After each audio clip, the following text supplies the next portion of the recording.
بیګا شپې په پاکستان او افغانستان کې زلزله شوې ده. په افغانستان کې ډېر زیات نقصانونه کړي دي، ډېر زیات خلک پکې مړ دي او دغه شان ډېر زیات خلک په زخمیان دي، شکلونه پکې روان شوي دي. د هغه ځای د افغانستان یو کس چې کوم بل کس سره خبرې کړي دي چې دا حالات بیان کړي دي، هغه ویډیو وګورئ نو ملګرو سره شیر کړئ. السلام علیکم ورحمۃ اللہ وبرکاتہ.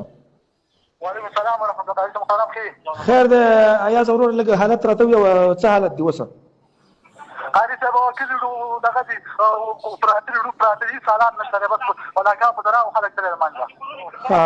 وس حالت دی وسم زلزلہ شته زلزلې جټکی شته کنه؟ یو لکی یو غرقی یو غرارکی یو مونږ یو سلفي د احمد زمون خاطر ابو خاطر خلک روان دي تخلې ما چلو او کوڅ کلی د ګډ کلی دغه واره پراته دي بوشو غلنه راځي خلک دا څه پراته دي ښه صحیح ده. ما ان شاء الله په امارت اسلامي په ټولو باندې مګه کړه په دې گروپ کې کنه تاسو خبر مو نشرو ما چې کلی ډو پراته دي زخمیان پراته دي زخمیان دي فریادونه خېږي چې وای خلک او ناره او راشه مونږ راځي. صحیح ده دسته आवाज نشرو ما وس ان شاء الله. صحیح ده شروع دي بيخي چې دغه ځای نه د ماشومان په درجنانو په درجنو ماشومان پراته دي زخمیان پراته دي او روغ کلی یو کلی هغه بار کلی خلا غون دي د مانځ چې کوم غټ کلی د اعلان زمون په بدرې کلی دي دا خو بيخي نشته یو کلی هم روغ نشته غونډه دارنه نسکوره شوی د قاعده مخالفت هغه کله څه نمونه دي لګ په مختصر دغه باندې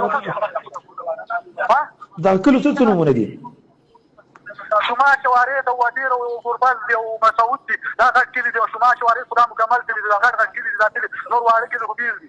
صحیح ده ان شاء الله نشر کو ان شاء الله. صحیح ده بس ته خپل ملګرو سره دې یو نورګال په تاریخ داخل شي زخمیانو خدمت او ډېر خطر حالات دي. صحیح